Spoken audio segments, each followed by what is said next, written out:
Izin yang mulia Pak Ketua, terkait poin ini, saya mau konfirmasi ke pemohon. Kalau seperti itu, misalnya, ya prinsipalnya ya, kepada pemohon prinsipal, kalau kena pajak, ya, tapi dia harus, dia harus kena pajak, tapi diberikan secara penuh, itu gimana? Yang mulia, Undang-Undang kami uji Undang-Undang 4 2023. Pajak itu kami tidak tahu di mana diatur. Apakah di PMK yang bisa satu malam juga berubah? Iya, yang mulia. Dan kami juga saya lihat ini di kalau pajak di Undang-Undang PPN ini, PPH ini, pajak PPH 21. 68 tahun 2009 mengatur bahwa lebih besar pajak uang pesangon daripada uang manfaat pensiun. Ya, itu untuk 164 Bapak. Pak Haris ini sudah lewat. Ya, pemohon satu. Untuk prinsipal 164.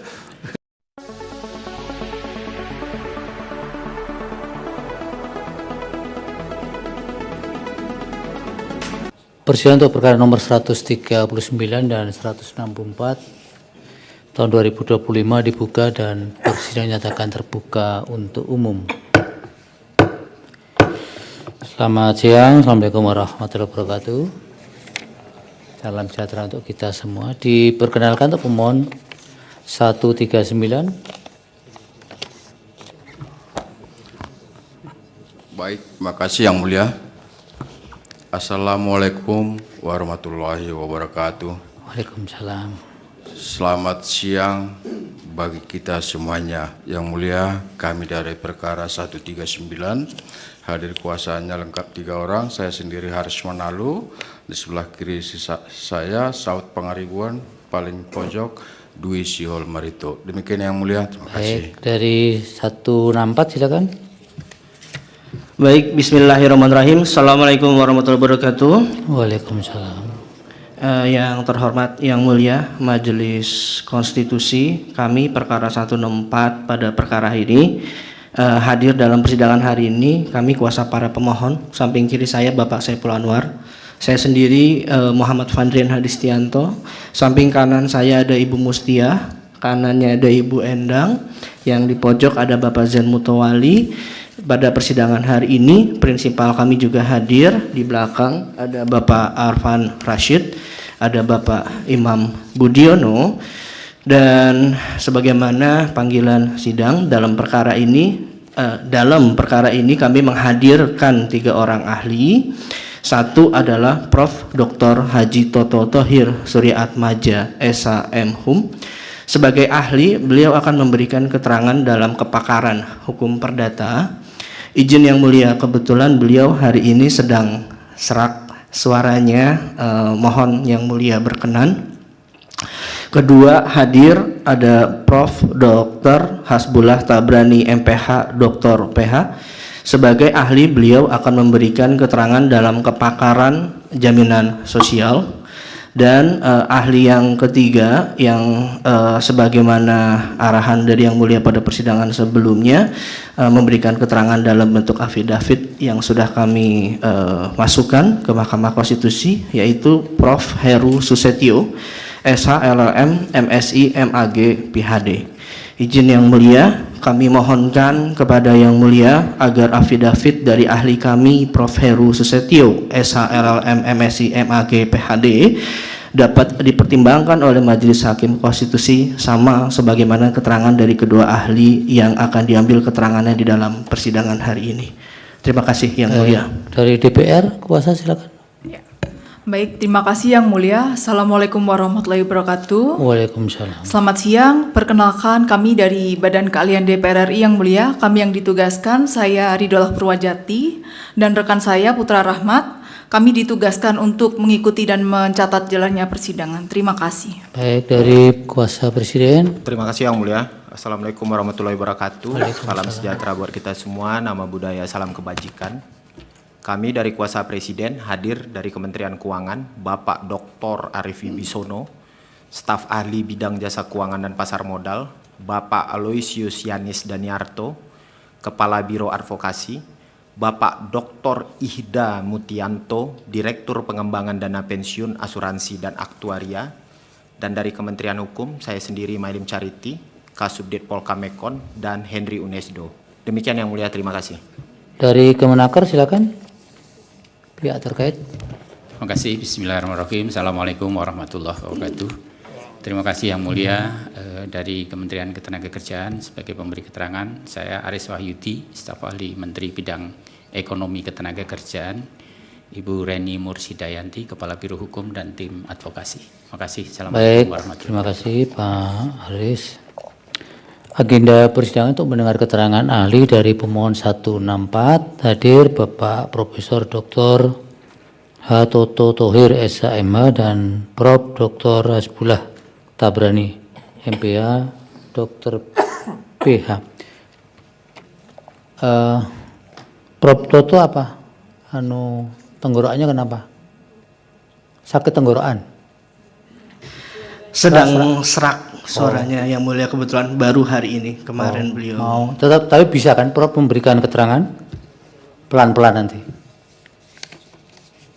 nanti sekarang maju dulu untuk mengucapkan sumpah. Agamanya dua-duanya Islam, akan dipandu Yang Mulia Bapak Ridwan Mansur. Dipersilakan. Maju Bapak Prof dua-duanya.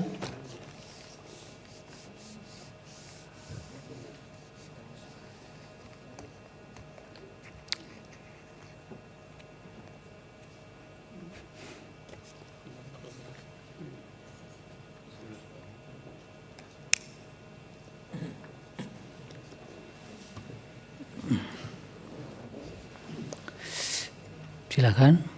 Baik, terima kasih Yang Mulia Ketua. Bapak Profesor Dr. Haji Toto Thohir SHMH, Bapak Profesor Dr. Hasbullah Tabrani MPH, Dr. PH, ikuti lafal sumpah ahli yang akan saya tuntunkan menurut agama Islam. Bismillahirrahmanirrahim. Demi Allah, saya bersumpah sebagai ahli akan memberikan keterangan yang sebenarnya sesuai dengan keahlian saya. Terima kasih. Kembalikan Yang Mulia Ketua. Baik, terima kasih. Silakan kembali ke tempat. Siapa dulu yang akan didengar ini? Pak Andrian? Izin Yang Mulia, untuk kali pertama ahli kami Prof. Dr. Haji Toto Thohir, Surya Atmaja SHMH. Silakan Pak Prof. Haji Toto di podium. Di podium Prof. Biar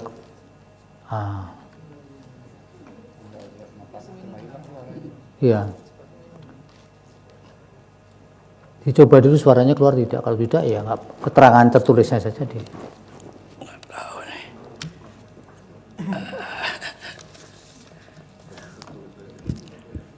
Bismillahirrahmanirrahim.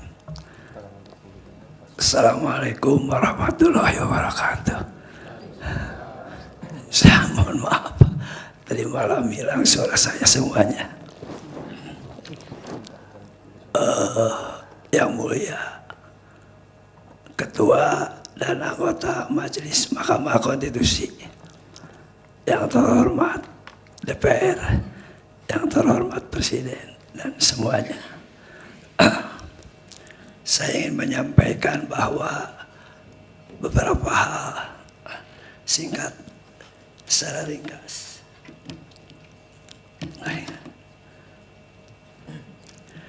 Yang pertama tentang DAPEN. Jadi DAPEN itu adalah suatu badan hukum yang didirikan secara privat, partikulir, perdata. Jadi bukan badan hukum negara. Itu intinya. Kemudian tugas DAPEN itu adalah menata, mengelola iuran para anggota, ya. Baik iuran dari anggota sendiri maupun iuran yang dibayarkan oleh pemberi kerja. Jadi murni swasta, tidak ada uang pemerintah. Berbeda dengan yang dikelola oleh negara. Nah, iuran ini adalah milik anggota. Iuran ini milik anggota dan dikelola oleh DAPEN. dengan harapan ada tambahan manfaat bagi para pensiun. Kewenangan Dapen akan berakhir mengelolanya itu ketika si peserta itu pensiun. Jadi ketika peserta itu pensiun, maka hak Dapen hilang dan kembali kepada peserta. Dan semua dana yang terkumpul di Dapen itu adalah milik peserta, termasuk keuntungan-keuntungan yang didapat dari usaha yang dilakukan oleh Dapen. Ini murni privat. Nah, oleh karena itu semua keuangan atau semua uang, semua dana yang ada di Dapen itu adalah milik peserta. Oleh karena itu, karena dia milik, maka hukum milik itu adalah mutlak dan sepenuhnya atas kekuasaan peserta. Mau diapakan? Tidak boleh dalam undang-undang dasar ataupun undang-undang tentang hak milik ataupun undang tentang tanah itu jelas tidak boleh ada satu kekuatan untuk memaksa menghilangkan hak milik atau melakukan sesuatu yang tidak sesuai dengan kehendak pemilik. Oleh karena itu pemiliklah yang mutlak berkuasa atas harta yang dikumpulkan di Dapen, yaitu pensiunan, tidak ada yang lain. Nah, oleh karena itu ketika seorang peserta berakhir atau pensiun, maka dia mempunyai alternatif atau setidaknya karena dia pemilik, mau diapakan uang itu, jadi tidak bisa dipaksa, harus ada persetujuan dari pemilik. Nah, sebab begitu hak milik diambil, maka hak dasar ya, sebagai turunan hak asasi manusia itu hilang. Nah, dengan demikian apa yang ada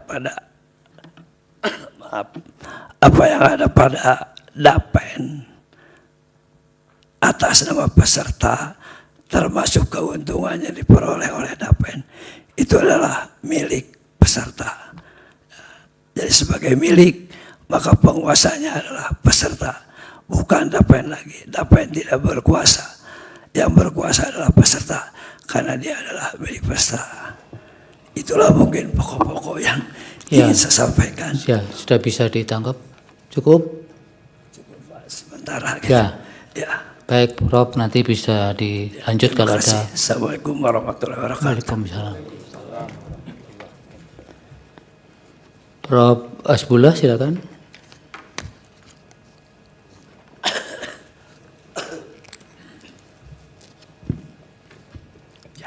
Bismillahirrahmanirrahim. Assalamualaikum warahmatullahi wabarakatuh. Waalaikumsalam. Selamat siang, salam sejahtera untuk semua yang mulia Bapak Ketua dan anggota Hakim Konstitusi, wakil dari DPR, Presiden, Kemenaker, dan juga teman-teman. Mohon izin yang mulia jika dimungkinkan saya sudah berikan slide, menggunakan slide.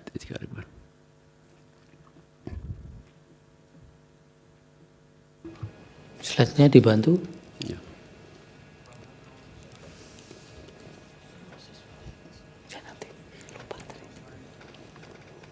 Ya, baik. Terima kasih. Mohon izin yang mulia semua, saya akan menyampaikan tentang konsep dan prinsip jaminan pensiun, dan bukan bermaksud menggurui, tetapi bertujuan untuk menyamakan persepsi buat kita semua. Slide berikutnya. Inilah ada konsep kehidupan manusia yang Allah ciptakan dari lahir sampai mati, ada yang sampai tua. Dan kalau kita kaitkan dengan pendapatan garis yang biru itu, maka sebagian kita bekerja sampai pada usia tertentu mencapai usia pensiun, habis itu berhenti. Atau tidak mampu bekerja lagi, menjadi difabel, tidak ada penghasilan. Tetapi kebutuhan dasar hidup, garis yang hijau di bawah, itu tidak berhenti, tidak sesuai dengan pendapatan. Oleh karena itu, Tuhan telah memberikan contoh di dalam surat Yusuf itu, di mana sejarahnya raja pada waktu itu minta takwil mimpi. Ada 7 tahun panen dan 7 tahun paceklik. Maka jangan dihabiskan semua pada waktu panen. Makan sedikit saja, sisakan untuk masa paceklik. Dalam kehidupan kita sehari-hari, setiap orang juga begitu. Ada waktu panen bekerja, tapi ada suatu ketika tidak bisa bekerja. Maka prinsip itu berlaku. Tapi siapa yang bisa mengumpulkan dana yang cukup ketika kita setelah tidak mampu bekerja, entah difabel atau masuk usia pensiun, kita tabung sendiri, tidak ada jaminan cukup. Karena kita tidak tahu berapa tahun lagi kita akan hidup setelah masa difabel atau pensiun. Bisa 40 tahun, 50 tahun, dan seterusnya. Kalau diminta masing-masing menabung, tidak akan memadai. Oleh karena itulah di dalam surat Yusuf itu, Allah memberikan, ini pandangan saya pribadi, petunjuk itu melalui raja. Jadi harus raja, harus negara. Bukan individual atau bukan konsep dagang.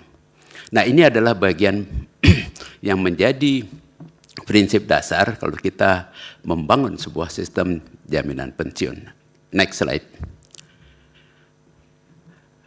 Untuk itulah maka kita di Indonesia sudah punya taspen untuk pegawai negeri.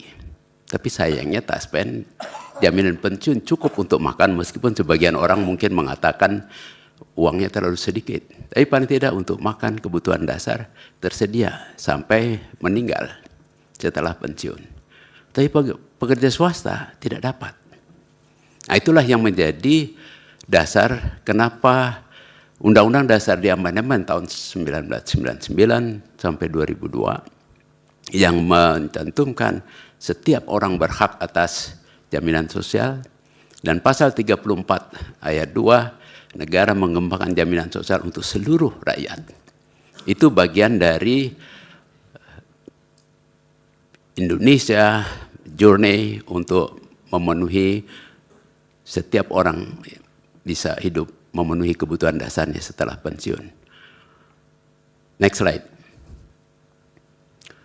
Kalau kita bergantung kepada model swasta, seperti yang diatur di dalam Undang-Undang 4 2023, maka tidak akan banyak yang bisa punya pensiun. Faktanya juga setelah ada Undang-Undang Pensiun 11 1992, sampai saat tahun ini, hanya sekitar 4 juta orang saja yang mendapat dana pensiun, bukan jaminan pensiun. Ada beda antara jaminan dengan dana pensiun. Yang diatur di undang-undang ini adalah dana pensiun. Kalau diharuskan dibayar secara berkala, saya kasih ilustrasi. Karena di dalam undang-undang itu aturannya, kalau di atas 500 juta harus diberikan berkala. Sampai berapa tahun? Kalau uangnya ada 510 juta dan masa hidupnya masih 40 tahun, bisa saja 50 tahun, apalagi kalau yang difabel.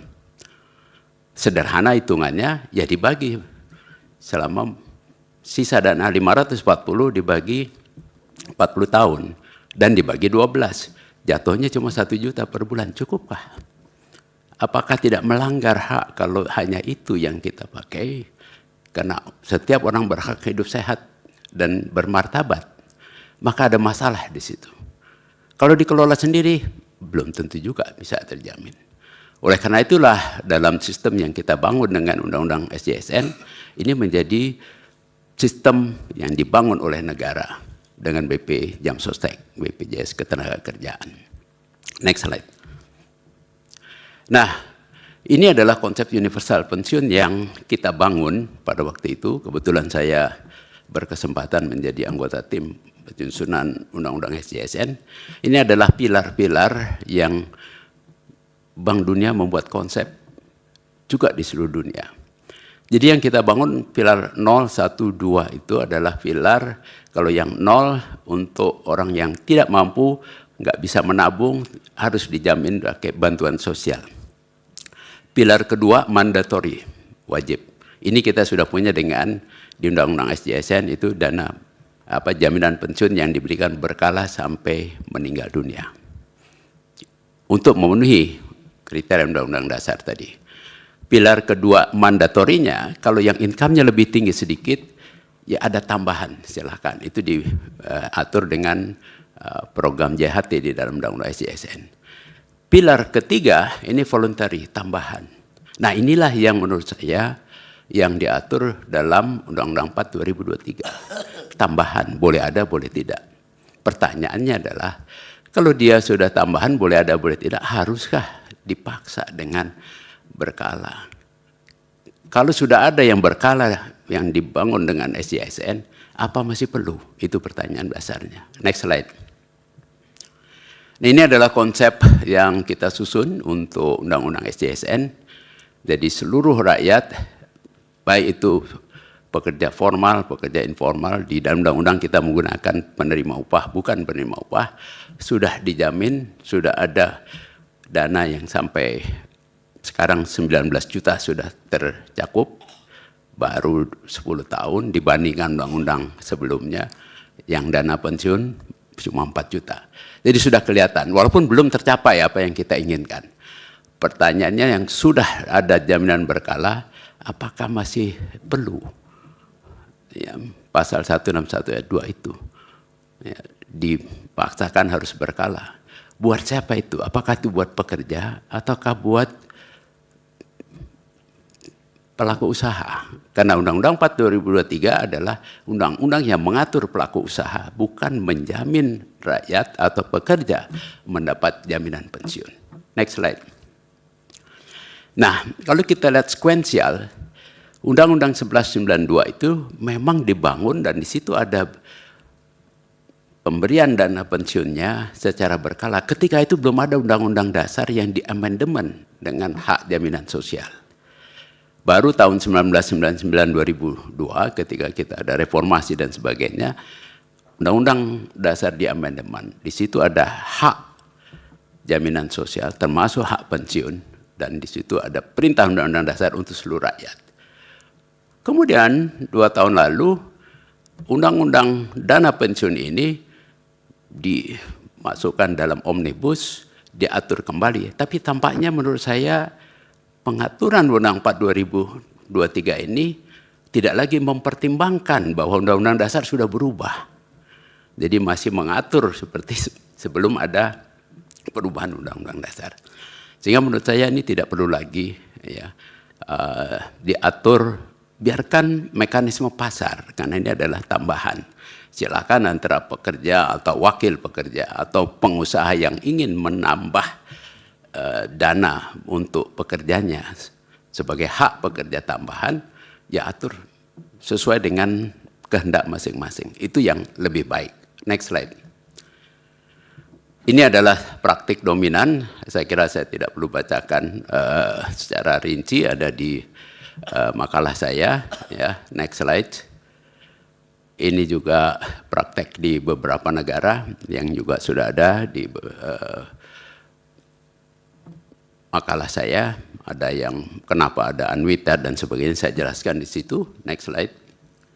Nah, saya akan fokus kepada masalahnya di dalam pasal 161 ayat 2 ini.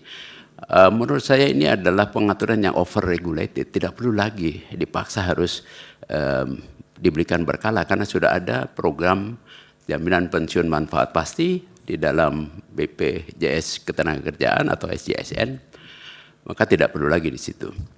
Dan jangan juga kita salah paham, di dalam peraturan Undang-Undang 4 2023 itu bukan jaminan pensiun, itu adalah mengatur dana pensiun sebagai suatu buah badan hukum. Sebuah privat, yang kalau Pak Toto bilang, sebuah badan privat. Sementara kalau badan privat dari konsep jaminan sosial tidak akan mungkin bisa memenuhi hak-hak seluruh rakyat. Oleh karena itulah kita mempersiapkan dengan Undang-Undang SJSN. Dan menurut saya pengaturan ini menjadi kontradiktif, ya, keharusan berkala. Kalau saya mau jual, tapi saya bikin produknya harus begini, harus begitu, pembeli mungkin nggak mau beli. Dan jangan-jangan itu juga yang menyebabkan kenapa dana pensiun pemberi kerja dan dana pensiun lembaga keuangan sampai sekarang yang sudah dimulai tahun 90-an cuma menjamin 4 juta orang menurut data OJK. Sementara yang jaminan pensiun, yang perintah Undang-Undang Dasar kita sudah lebih maju. Next slide. Mungkin yang kesimpulan terakhir adalah bahwa atas amar perintah Undang-Undang Dasar 45 pasal 28H dan pasal 34, negara telah menghadirkan jaminan pensiun berkala untuk seluruh pekerja. Ya. Dan adanya pengaturan keharusan memberikan dana pensiun yang menjadi milik, menurut Prof. Toto, milik pensiunan atau pekerja secara berkala tidak diperlukan. Ya. Dan oleh karenanya patut dinyatakan bertentangan dengan Undang-Undang Dasar. Demikian Yang Mulia, mudah-mudahan dapat memberikan pertimbangan yang baik. Lebih kurangnya mohon maaf. Assalamualaikum warahmatullahi wabarakatuh. Waalaikumsalam. Silakan, ada pertanyaan untuk pemohon 164 untuk ahlinya? Ada, Yang Mulia. Izin. Pertama, izin kepada saudara ahli Prof. Toto. Mungkin ada 2 pertanyaan yang saya pikir cukup penting untuk ditanyakan. Satu adalah saudara ahli, mohon pendapatnya sebagai ahli dalam hal aturan mengenai dana pensiun ini, apakah memiliki keterkaitan dengan keuangan negara atau ancaman terhadap kedaulatan negara sedemikian rupa sehingga intervensi negara dapat cukup jauh sampai pada pembatasan pengambilan manfaat pensiun harus dengan berkala. Itu satu. Kedua, masih untuk saudara ahli Prof. Toto, apakah dengan dibayarkannya manfaat pensiun pada dana pensiun secara sekaligus yang tadi sudah disampaikan yang merupakan hak milik peserta, itu akan mempengaruhi atau mengerikan keuangan negara? Izin Yang Mulia, berikutnya langsung untuk ahli. Ya, silakan. Berikutnya adalah untuk Prof. Hasbullah. Ada 3 pertanyaan Yang Mulia, kami singkat-singkat saja to the point. Saudara ahli, mohon pendapatnya dan elaborasi lebih mendalam mengenai keharusan perbedaan pengaturan dana pensiun antara sebelum dan sesudah adanya jaminan pensiun sebagaimana amanat dari Undang-Undang Sistem Jaminan Sosial Nasional junto Undang-Undang Badan Penyelenggara Jaminan Sosial. Pertanyaan kedua, saudara ahli, mohon kiranya ahli dapat menjelaskan lebih lanjut, lebih terperinci mengenai keharusan untuk dibedakannya jaminan pensiun sebagai program pensiun publik yang bersifat wajib, mandatory, dengan dana pensiun sebagai program pensiun privat yang bersifat komplemen atau sukarela. Dan ketiga, yang mulai yang terakhir,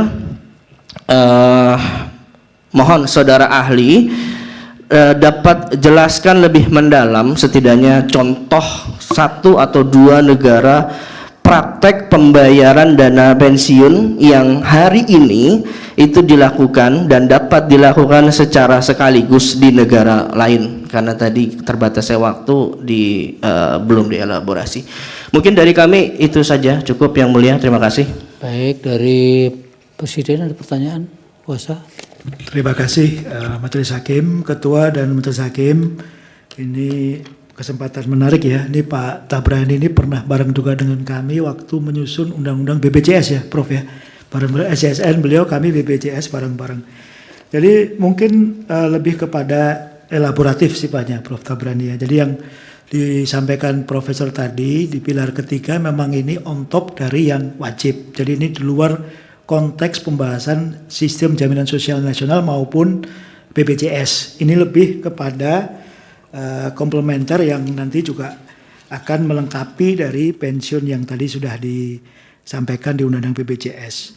Ini mungkin lebih kepada juga terkait tadi mengenai negara di situ ya, meskipun ini industri ya. Jadi bahwa memang program pensiun ini merupakan komplementer dari program pensiun wajib yang ada di sistem jaminan sosial nasional. Nah ini memang kita melihat juga bahwa di sini juga ternyata ada terkait dengan perlakuan perpajakan yang berulang kali kami sampaikan. Nah terkait dengan hal itu memang dalam hal ini sukarela tadi yang terikat dalam yang kemudian melakukan perjanjian dengan badan hukum dana pensiun tadi, memang di situ ada perlakuan perpajakan sehingga memang ini nantinya berbeda dengan SJSN tadi yang dalam sistem jaminan sosial nasional. Itu yang terkait dengan Prof. Tabrani, nanti mungkin bisa mengelaborasi pilar ketiga tadi yang disampaikan. Kemudian juga ini lebih kepada ini kita ya. Bapak itu bertanya atau menjelaskan? Bertanya Bapak. Nanti pertanyaan saya diformulasikan dalam bentuk pertanyaan. Oh siap Majelis Hakim. Jadi pertanyaan saya adalah pendapat dari Prof. Tabrani selaku ahli terkait dengan insentif perpajakan untuk dana pensiun tadi. Itu yang pertama. Yang kedua juga ini mungkin perlu juga dilihat kembali. Ternyata Permenaker yang ada ini kan lebih banyak mengatur terkait dengan hal-hal yang sekarang sudah dicabut ya. Misalnya Permenaker 3/1996, kemudian Kepmenaker 150 tahun 2000 dan Permenaker 23 2021. Nah ini memang yang sering jadi rujukan dari sebelumnya juga, keterangan sebelumnya itu ternyata beberapa undang-undang yang sudah tidak berlaku lagi. Nah, mungkin kami akan minta Pak Toto ya untuk menjelaskan, Prof. Toto, hal seperti ini. Kemudian juga terkait dengan tadi periodisasi ya. Jadi Undang-Undang 4 2023 itu memang disusun setelah ada Undang-Undang Sistem Jaminan Sosial Nasional, Undang-Undang Badan Penyelenggara Jaminan Sosial Nasional, dan juga amandemen Undang-Undang 45. Nah ini sudah melalui harmonisasi dan juga kita juga taruh di website DPR ya waktu itu, jadi mungkin DPR bisa memberikan keterangan tambahan. Terima kasih Majelis Hakim yang saya hormati. Baik, dari Majelis Hakim ada pertanyaan? Prof. Guntur silakan Yang Mulia. Ya baik, terima kasih Yang Mulia Bapak Ketua. Terima kasih Prof. Toto dan Prof. Tabrani atas keterangan yang diberikan. Saya ada 2 pertanyaan terkait dengan hal ini, mungkin perlu penjelasan. Yang pertama, tadi disebutkan bahwa dana pensiun ini kan bersifat, dana pensiun sukarela ini bukan masuk dalam urusan bisnis gitu. Dan bukan jaminan sosial sebagaimana dimaksud dalam konstitusi yang terkait dengan jaminan sosial. Nah, pertanyaannya di sini ya, apakah dengan konstruksi bahwa ini bukan jaminan sosial sebagaimana dimaksudkan dan ini adalah sifatnya sukarela, berarti ini ya tergantung kepada pesertaannya bersifat sukarela juga tentunya, dan ini tentu tunduk pada rejim hukum privat, kan begitu, karena sifatnya sukarela. Dan tentu ini basisnya adalah kebebasan berkontrak. Ya, kalau dia mau jadi peserta silakan, kalau tidak, karena namanya juga dana pensiun yang bersifat sukarela. Nah, pertanyaan saya bagaimana masyarakat yang sudah terlanjur ikut, yang terikat dengan asas kebebasan berkontrak itu, kemudian mau melepaskan diri dari situ. Karena terikatnya dia tentu sudah tahu kontraknya bahwa ini diberikan secara sukarela, diberikan secara berkala, kan gitu. Nah, sudah tahu kontraknya juga sudah seperti itu. Kemudian sekarang mintanya melalui mahkamah ini supaya diberikan secara sekaligus. Meskipun ini adalah yang sifatnya sukarela, kan gitu. Nah ini bagaimana nih Prof, mungkin ada penjelasannya.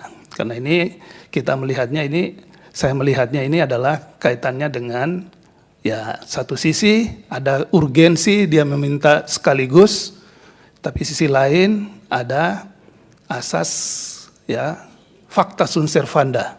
Kita harus menghormati kontrak yang sudah dibuat atau perjanjian yang sudah disepakati bersama oleh para pihak. Itu poin pertama. Kemudian yang kedua, tadi disebutkan berulang-ulang dari pemerintah ini saya kira ya, ini terkait dengan perlakuan perpajakan. Artinya apa? Dana pensiun ini merupakan objek pajak penghasilan. Tetapi ketika ini dirumuskan secara sukarela, secara berkala, itu adalah supaya tidak dikenakan pajak penghasilan. Sebab kalau dia diberikan sekaligus, maka dia masuk dalam kategori kena PPh 21, pajak penghasilan. Nah, oleh karena itu, menurut Prof. Tabrani dan Prof. Toto, pilih mana nih, enakan mana nih, bagusan mana nih, yang tidak melanggar konstitusi, kan begitu.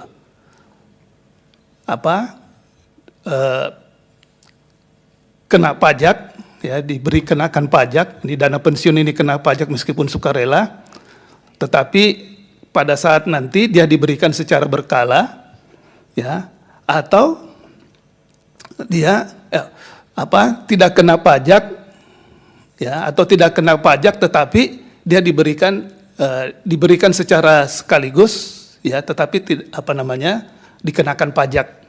Jadi diberikan sekaligus tapi kena pajak, atau diberikan secara berkala tapi dia diberikan perlakuan pajak. Artinya ya pajaknya itu tentu diperhitungkan, dan itu karena apa? Di sini ada dua kepentingan. Kepentingannya tentu peserta supaya bisa mendapatkan langsung dia punya dana pensiunnya, tapi di sini juga ada kepentingan masyarakat yang kalau itu dikenakan pajak, maka pajak ini digunakan untuk kepentingan masyarakat juga. Kan begitu, masyarakat dalam arti luas gitu. Jadi, nah, pilih mana nih? Karena di sini sejatinya di sini ada perlakuan pajak di sini yang selalu disebutkan oleh pemerintah ini dalam setiap sidang, bahwa kenapa itu dibuat desainnya secara berkala, supaya apa? Supaya tidak kena pajak. Karena kalau desainnya dibuat, yang sukarela ini dibuat sekaligus, maka tentu dari perspektif undang-undang pajak, dia harus bayar pajak gitu, kenakan pajak dari penghasilan, meskipun itu penghasilan dari dana pensiun. Nah, tentu baiknya adalah terima sekaligus, tidak kena pajak, kan begitu. Tapi kan ini, ya kita kan punya sistem ya, perpajakan yang tidak boleh begitu juga, karena di situ ada juga kepentingan masyarakat yang ada dalam pengenaan pajak itu. Nah, jadi menurut Prof. Tabrani maupun Prof. Toto, ini baiknya gimana nih? Ya, diberikan sekaligus meskipun kena pajak, atau ya nggak apa-apa secara berkala aja tapi tidak kena pajak. Nah, ini kira-kira gambarannya seperti apa menurut Prof. Toto dan Prof. Tabrani. Demikian Pak Ketua dari saya, terima kasih. Baik, Prof, terima kasih. Yang mulia Pak Daniel, silakan. Baik, terima kasih Yang mulia Ketua. Terima kasih untuk kedua ahli, Prof. Toto Thohir dan Prof. Hasbullah Tabrani. Ini saya banyak belajar jaminan sosial dari Prof. Hasbullah ini. Baik, ini tadi dalam keterangan Prof. Hasbullah mengatakan bahwa keberadaan Undang-Undang 4 2023 ini tanpa mempertimbangkan amandemen ya. Undang-Undang Dasar 1945 terkait dengan jaminan sosial, khususnya pensiun. Nah, di sisi yang lain tadi juga sudah disampaikan yang oleh Prof. Guntur, ini ada hubungan keperdataan. Nah, dalam pandangan Prof. Toto dan Prof. Hasbullah, apakah memungkinkan, kan dana pensiun yang sudah ada sebelum perubahan Dasar 45 terkait dengan jaminan sosial itu, apakah itu dimungkinkan untuk adanya pilihan? Karena pemohon ini menghendaki langsung diterima seluruh, tapi kan kita belum tahu pekerjaan lain. Apakah mereka juga setuju dengan permohonan ini ataukah mungkin tidak? Nah, apakah kedua kedua hal itu dimungkinkan, baik Prof. Toto maupun Prof. Tabrani. Saya kira itu saja dari saya, Yang Mulia. Terima kasih. Baik. Cukup? Yang lain tidak? Silakan Prof. Haji Toto dulu. Dijawab singkat-singkat, suaranya sudah mulai hilang juga. Baik, terima kasih. Nanti minum jeruk nipis itu, Prof. Di rumah. Ada beberapa hal yang ditujukan kepada saya. Jadi kita ini kan mengenal dua ya pensiun itu. Ada BPJS Ketenagakerjaan itu wajib. Ya, nah itu urusannya publik. Ya, tidak bisa diganggu gugat. Tapi ada yang menyelenggarakan DAPEN. DAPEN itu di luar keharusan. Mau atau tidak terserah. Nah banyak perusahaan-perusahaan yang mau lebih mesejahterakan. Oleh karena itu mereka mendirikan DAPEN. Jadi ini benar-benar bukan pemerintah ini, perusahaan. Uangnya dari pendiri dan dari iuran anggota murni, tidak ada uang pemerintah. Gitu. Nah, sekaligus juga mungkinnya boleh menyabet yang lain. Kalau kita berpikir pajak, Yang Mulia, uang iuran DAPEN itu diambil dari gaji seorang pegawai yang sudah terkena pajak. Jadi ketika saya gajian segini, sudah terkena pajak, baru diambil untuk iuran ke DAPEN. Kenapa harus dipungut lagi pajak? Paling itu kan diusahakan oleh DAPEN. Paling manfaatnya berapa sih gitu ya. Jadi agak terlalu dipaksakan kalau menurut saya. Karena sudah diambil pajaknya pada saat saya gajian atau si pekerja itu gajian. Kalau tadi Yang Mulia memberikan alternatif mending sekaligus tanpa pajak atau sekaligus atau tidak sekaligus tanpa pajak, ya tentu ngambil yang sekaligus tanpa pajak. Itu ya setuju ya kita ya, setuju di situ ya. Selesai itu berarti ya. Kemudian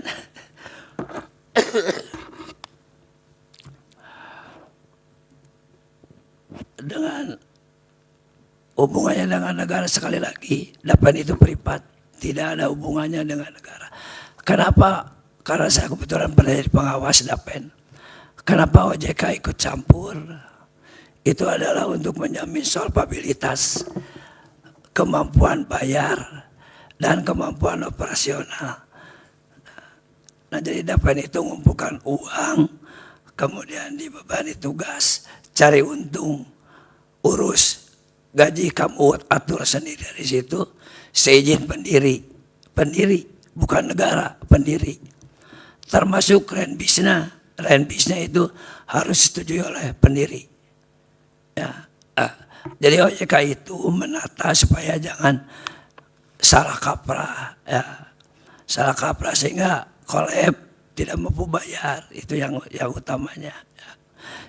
Nah jadi dengan demikian, kalau hubungannya dengan keuangan negara secara langsung nggak ada saya pikir, kecuali efek. Uang yang terkumpul itu nanti ada arahan bisnis. Anda boleh nanam di sini sekian persen, nanam di sini sekian persen, nanam di sini sekian persen. Itu baru, itu arahan bisnis. Dan itu pendiri harus setuju. Jadi apa yang membuat rencana bisnis disetujui oleh itu ya. Biasanya itu keuntungannya diharapkan lebih tinggi dari bunga acuan Bank Indonesia. Ketika Bank Indonesia misalnya hanya 2,5%, maka kita dibebani 6%. Gitu. Ya, jadi berarti harus usaha yang lain, bukan hanya deposito itu. Ya. Jadi sekali lagi kalau urusan langsung dengan keuangan negara tidak ada sama sekali. Ya. Karena saya pernah jadi pengawas dan lulus fit and proper test ya di pengawas DAPEN. Kemudian Kalau pembayaran sekaligus berikan negara tidak, saya pikir tidak ya. Saya pikir tidak. Karena sekali lagi tidak uang negara. Hanya mungkin efek ada. Misalnya kalau dibayarkan sekaligus berarti satu dapen kurang misalnya 100 juta. Kalau dicicil dia hanya kurang 2 juta. Kalau kurang 100 juta berarti dia bisa beli surat berharga sekian lot. Itu kan. Jadi bisa ada uang yang dilaunching ke masyarakat mulai pasar modal. Itu kan. Nah, ini hanya di situ saja mainnya. Ya, atau mungkin diinvestasikan di benar-benar tetap, misalnya tanah kan boleh ya, asal 10% kalau tidak salah paling tinggi. Nah itu saja. Tapi kalau uang negara terambil tidak ada. Tidak ada uang negara terambil. Ya. Kalaupun dapat bubar, tidak ada uang negara yang terambil. Nah, dan saya mengalami pembubaran dapen. Ya. Jadi saya tahu persis itu. Jadi sekaligus itu jangan dipaksakan untuk dikaitkan dengan uang negara. Kalau keuangan Indonesia mungkin ada, pasti ada. Tapi kalau uang negaranya nggak ada. Nah, kalau uang Indonesianya ada pasti. Itu dalam efek-efek investasinya tadi. Ya. Kemudian pajak tadi sudah ya. Jadi kalau tadi ada dari yang mulia ya Prof. Dhani yang tadi dinyatakan ada pilihan bisa Pak, karena itu sifatnya privat. Jadi begini, si peserta itu diberi uang oleh perusahaan pendiri dan dia pun harus iur. Iuran itu terkumpul di dapen. Ya, tapi itu milik peserta. Dapen mengelola sampai si peserta itu pensiun. Begitu dia pensiun, dapen itu hilang hak mengelolanya. Ya, karena kan sudah pensiun bukan pegawai lagi, maka balik kepada peserta. Tinggal ditanya peserta, mau diapain uangnya? Mau diambil sekaligus, mau dicicil atau gimana? Jadi sangat bisa untuk diberi alternatif gitu. Ada yang tidak mau sekaligus Pak, ada. Ya. Yang sebulannya hanya terima misalnya 200.000 atau 300.000, mereka sering bilang kalau diambil sekaligus saya takut habis, udahlah dicicil aja. Ada. Jadi kalaupun diberi alternatif tidak akan semuanya diambil sekaligus. Itu tidak ada masalah sesungguhnya. Tapi ada juga yang memang mau sekaligus karena dia membuka usaha anu gitu kan, ada juga. Ini pengalaman aja Pak. Ya, jadi sangat mungkin untuk diberi alternatif. Dan memang harus, karena kan pemiliknya itu adalah si peserta. Kalau dia sebagai pemilik, dia punya hak penuh, berkuasa penuh, tidak boleh diganggu. Negara pun tidak boleh mengganggu terhadap pemilik. Kan begitu dalam undang-undang dasarnya juga. Nah, kalau negara mau ngambil, harus persetujuan, dibayar ganti rugi secara patut. Kan begitu. Ya itu jadi untuk hal yang alternatif bisa. Terima kasih Yang Mulia. Baik, silakan Prof. Tabrani. Baik, terima kasih Yang Mulia. Saya akan jawab pertanyaan dari masing-masing dari tim pemohon. Persoalan pengaturan dana pensiun sebelum dan sesudah SJSN, saya kira landasannya sangat jelas. Perbedaan dasarnya adalah sebelum Undang-Undang SJSN, Undang-Undang Dasar tidak mengharuskan, tidak ada pasal yang pasal 34 ayat 2 di mana di situ disebutkan negara mengembangkan jaminan sosial untuk seluruh rakyat. Yang ada sebelum itu adalah pegawai negeri punya pensiun. Pekerja swasta tidak punya pensiun, dan itu adalah ketidakadilan di dalam konsep bernegara keadilan sosial. Oleh karena itu, karena tidak ada dasar undang-undang dasar, menurut hemat saya, pada tahun 1990-an ada inisiatif untuk mengembangkan dana pensiun pemberi kerja dan dana pensiun lembaga keuangan, sekaligus untuk memupuk dana-dana untuk pembangunan. Karena memang bahkan sampai saat ini dana-dana pensiun kita ini sangat tertinggal. Dana pensiun atau dana jaminan sosial itu sangat tertinggal dibandingkan dana pensiun di negara-negara tetangga kita saja. Bahkan kita sampai saat ini belum masuk negara yang punya dana pensiun, baik publik maupun swasta, 100 besar di dunia. Thailand sudah masuk, Vietnam sudah masuk. Karena kita lemah dalam mengumpulkan dana pensiun yang mempunyai dua fungsi. Fungsi investasi untuk negara, untuk rakyat, dan sekaligus fungsi perlindungan. Nah, karena belum ada undang-undang dasar, menurut saya, yang mengharuskan jaminan pensiun, Undang-Undang 1192 pantas saja dikembangkan seperti itu. Ya. Nah, setelah ada undang-undang, setelah karena masyarakat sebelum reformasi menilai tidak fair, tidak adil, maka ada tekanan untuk merevisi, mengamandemen Undang-Undang Dasar. Nah, setelah Undang-Undang Dasar keempat di amandemen yang keempat tahun 2002, maka negara harus menjalankan itu dengan menyusun undang-undang SJSN. Nah, disitulah salah satunya adalah jaminan pensiun seumur hidup diberikan secara berkala, dan itulah yang menjadi dasar, sudah diproteksi seluruh rakyat. Nah, tinggal pertanyaannya, apakah dana pensiun swasta yang diatur dengan Undang-Undang 11 sebelumnya masih perlu atau tidak? Apakah lanjutannya Undang-Undang 4 2023 masih perlu? Dalam konteks variasi penduduk, tingkat pendapatan, dan tingkat konsumsi yang berbeda-beda, salah satunya dana pensiun atau jaminan pensiun, uang pensiun itu berfungsi untuk memastikan seseorang bisa melanjutkan tingkat kehidupannya sesuai dengan pendapatan income-nya, kesejahteraan sebelumnya yang tidak terlalu jauh. Maka biasanya uang pensiun itu proporsional terhadap upah terakhir. Ya. Umumnya kalau pegawai negeri 75%, sayangnya 75% dari gaji pokok, sehingga pada akhirnya setelah pensiun dibandingkan dengan pendapatan sebelumnya yang ada tunjangan-tunjangan jatuh drop. Kalau di banyak best practice di negara, ya karena gaji akhir take home gain ya harusnya yang dilakukan. Tapi paling tidak oke lah. Nah, tapi karena kita punya variasi, ada yang kaya, ada yang, maka disepakati secara konsep ilmu pengetahuan pun, konsep di dunia pun disepakati, ya silakan buat yang mempunyai pendapatan lebih tinggi, mempunyai tambahan pensiun tambahan untuk kesejahteraannya. Tapi pelayanan dasarnya paling tidak harus dipenuhi oleh negara. Itulah yang menjadi landasan. Nah, karena tambahan nggak perlu diatur oleh negara.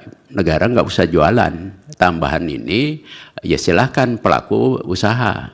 Nah, itulah pelaku usaha di dalam hal ini bisa oleh bank, bisa oleh perusahaan asuransi, atau pemberi kerja membangun sendiri dana pensiun. Nah, dana pensiun itu sifatnya badan hukum, terpisah dari badan hukum perusahaan kalau perusahaan membuat badan hukum itu. Ya.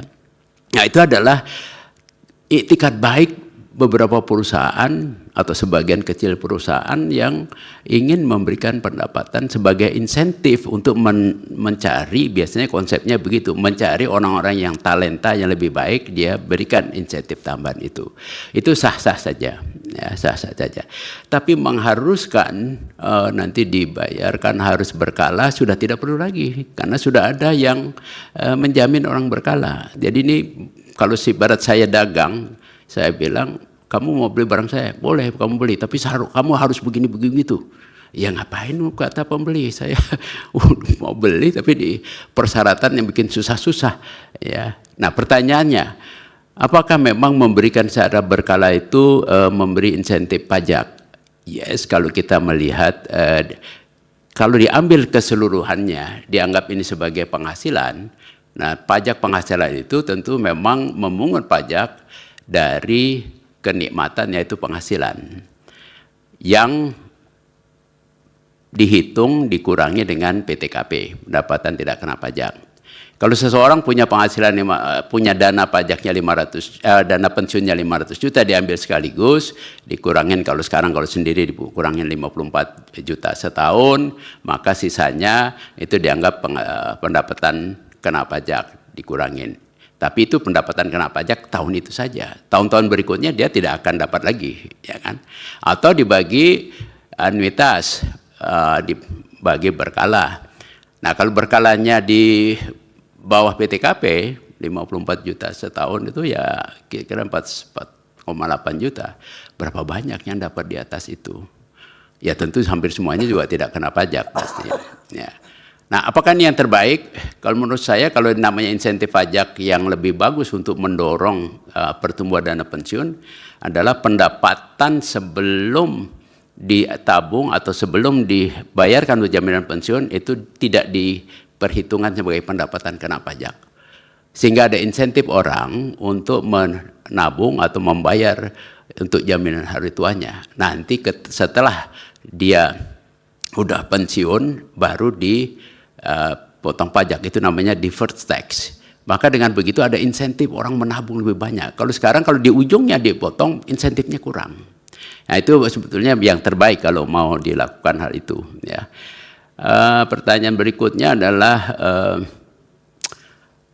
tadi perpajakan sudah saya kira ada 3 isu yang berkaitan dengan perpajakan itu. Tapi kalau sudah terjadi, sekarang yang diatur dulu dengan kontraknya, ini kan karena privat kan kontrak.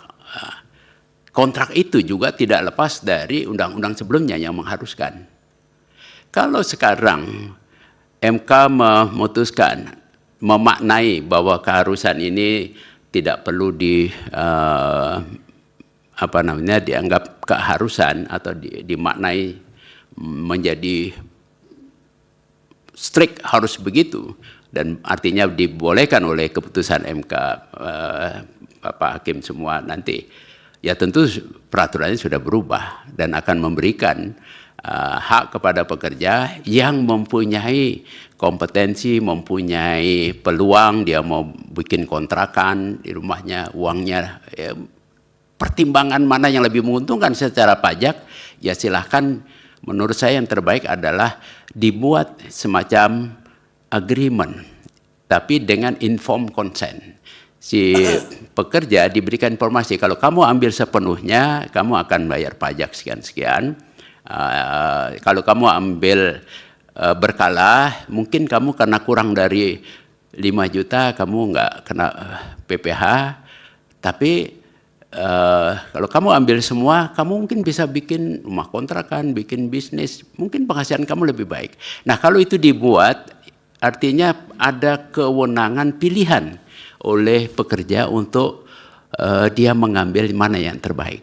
Nah, saya kira akan lebih baik kalau diberikan keharusan agar dana pensiun memberikan bimbingan mana yang terbaik. Dan silahkan setelah informed consent, pekerja menentukan mana pilihannya, termasuk insentif pajak atau bukan insentif pajak, itu bagian yang bisa dilakukan. Izin yang mulia Pak Ketua, terkait poin ini, saya mau konfirmasi ke pemohon, kalau seperti itu misalnya, ya prinsipalnya ya, kepada pemohon prinsipal, kalau kena pajak, ya, tapi dia harus, dia harus kena pajak, tapi diberikan secara penuh, itu gimana?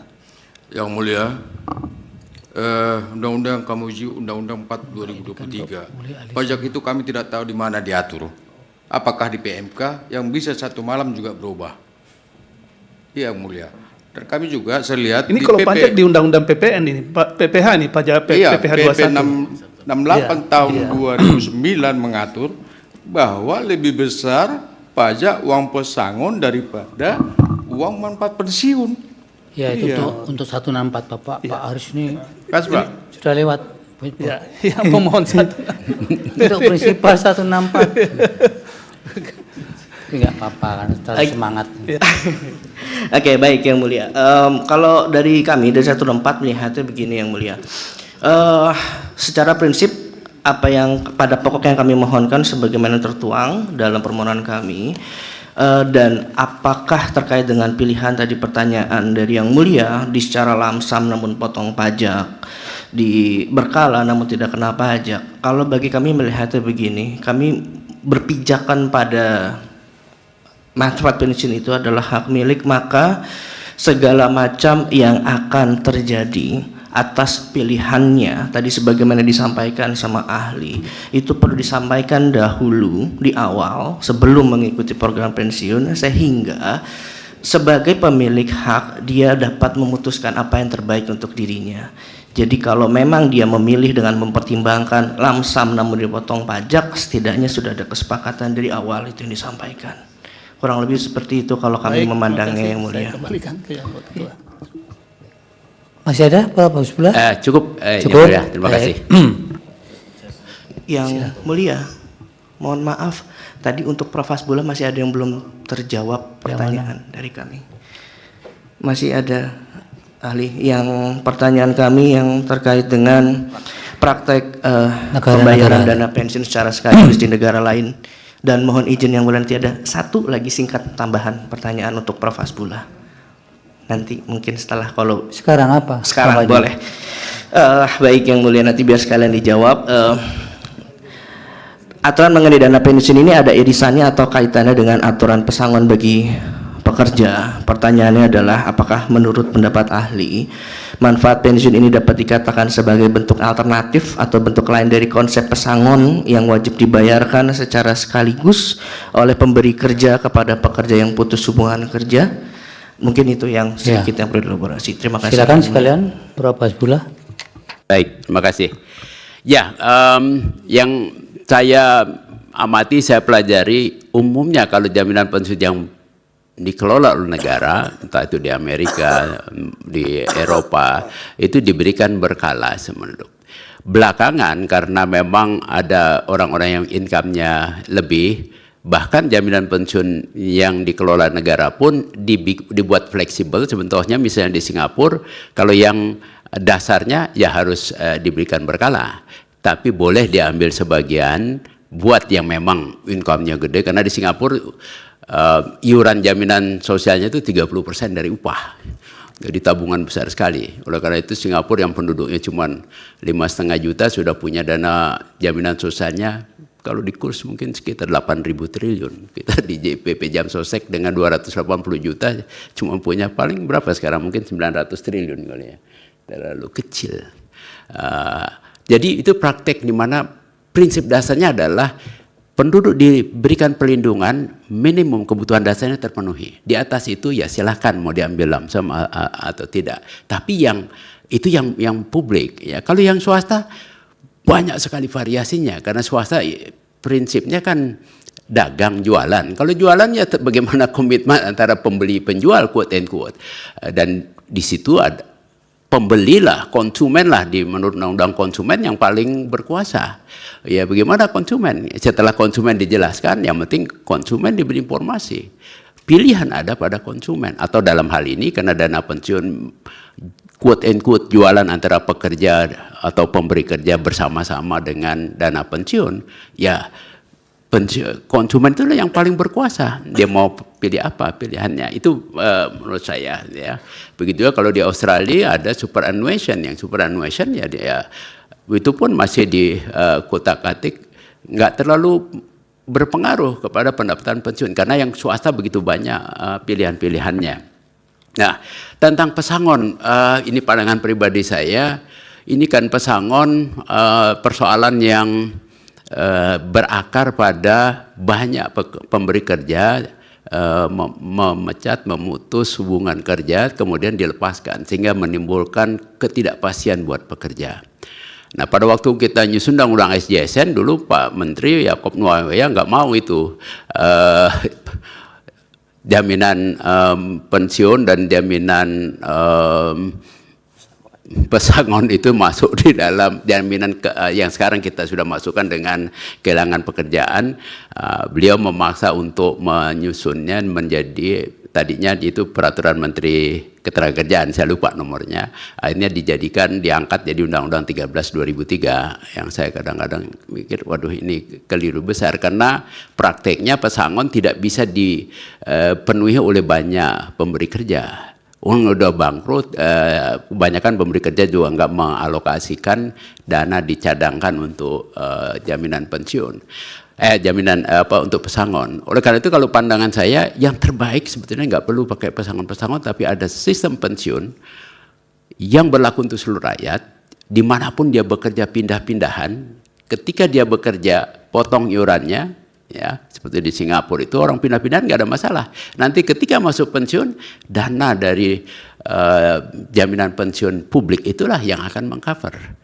Nggak perlu pakai ribut-ribut pesangon, akan memudahkan industri berbisnis, kerepotan mengatur pesangon-pesangon, pekerjanya juga kebanyakan, mohon maaf, suka nuntut yang kadang-kadang tidak melihat kepentingan jangka panjang, terlalu melihat kepentingan jangka pendek. Nah di sini harusnya negara yang memaksa. Memang pekerja umumnya ya nggak bisa melihat kepentingan jangka panjang. Nah, tapi sayang di Indonesia seringkali kita terjebak kepada tuntutan pekerja yang seringkali itu sifatnya short-sighted. Jadi kalau menurut saya, Pak Pandian, nggak usahlah diribut-ributin pesangon, tapi perkuat jaminan pensiun. Serikat Pekerja memperkuat jaminan pensiun yang layak, ya, untuk semua orang. Itu yang terbaik sebetulnya. Nah, ini PR kita bersama karena sekarang jaminan pensiun untuk swasta tidak cukup memadai. Ya. Mungkin itu jawaban saya. Terima kasih. Baik, dari Pak Daniel ada tambahan? Baik, terima kasih. Saya ingin konfirmasi ke pemerintah ya. Ini ahli sebelum juga pemerintah menanyakan terkait dengan soal pajak ya. Nah ini mungkin juga nanti dari Kementerian Ketenagakerjaan juga bisa jelaskan apakah dana pensiun itu memang tadi seperti yang dijelaskan oleh Prof. Toto itu kan sebenarnya sudah dikenakan pajak ya. Ini kalau yang saya tangkap sepintas ya. Nah mungkin nanti bisa memberikan simulasi ya. Sebab kalau dia dikenakan pajak, dana pensiun sudah kena pajak, lalu ketika mereka mau ngambil semua kena pajak lagi kan double ya. Nah mungkin bisa memberikan simulasi terkait hal itu. Terima kasih yang mulia Pak Ketua. Baik, nanti bisa ditambahkan di keterangan atau kesimpulan terakhir. Ini dari pemerintah atau dari Presiden akan mengajukan ahli? Kami akan mengajukan 2 orang ahli yang mulia. Baik. Oleh karena itu dijadwalkan untuk ahli dari Presiden di hari Senin tanggal 15 Desember 2025 pukul 13.30. Keterangan dan CV-nya supaya diserahkan Majelis Hakim 2 hari kerja selambat-lambatnya sebelum persidangan dilaksanakan. Baik, kemudian terima kasih untuk ahli Prof. Haji Toto dan Prof. Hasbullah keterangannya.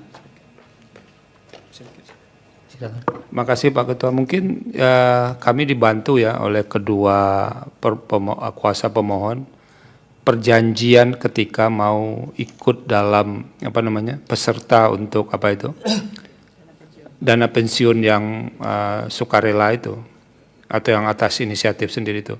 Kalau bisa perjanjiannya awal itu diserahkan ke kami pesertanya. Salah satu saja, satu dari sini, satu dari sini. Sudah ada atau belum? Bapak, sudah ada belum? Kalau dari prinsip kami dari dahulu tidak ada itu. Sejak masuk mereka, sejak tahun awal lah, 26 tahun yang lalu. Nggak ada ya? Apa yang jadi apa Pak? Masa uang diserahkan begitu saja? Kalau yang berikutnya? Baik, izin yang mulia. Itu sebenarnya ada di perjanjian kerja bersama yang sudah kami masukkan dalam bukti tambahan kemarin. Sudah ya? Yang mulia sudah ada, baik untuk di Unilever, di Freeport maupun di Kuala Pelabuhan Indonesia. Kalau tempat Bapak nggak ada? Jangan-jangan Bapak malas cari aja itu. Harusnya ada kok. Ayo diserahkan nanti Pak. Iya, nanti kita lihat. Baik, terima kasih sekali lagi untuk Prof.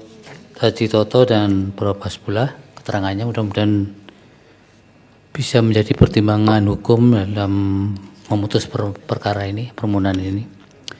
Dan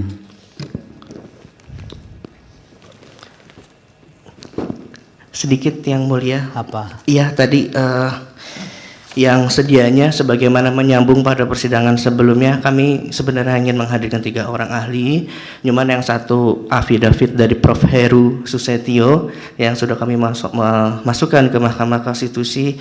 Mohon kiranya majelis berkenan untuk mempertimbangkan. Tadi kan disampaikan di awal sidang. Iya, sama sebagaimana yang sudah disampaikan oleh kedua ahli di sini. Kalau diulang-ulang malah jadi lupa nanti. Jangan dong yang mulia, makasih. Nah, makanya sekali sudah tercover di risalah sidang, pasti dipertimbangkan. Ahli itu keterangannya meskipun tertulis tidak ada di persidangan, karena itu fakta hukum akan dipertimbangkan sama nilainya dengan ahli yang hadir di persidangan, malah bisa saling melengkapi. Baik, terima kasih untuk semuanya, khususnya untuk para mahasiswa dari Universitas Islam Negeri Syarif Hidayatullah, tadi tidak di-mention tadi. Terima kasih atas kehadirannya di Mahkamah Konstitusi, dan untuk semuanya sidang selesai dan ditutup. Hadirin dimohon berdiri. Yang Mulia Majelis Hakim Konstitusi meninggalkan ruang persidangan.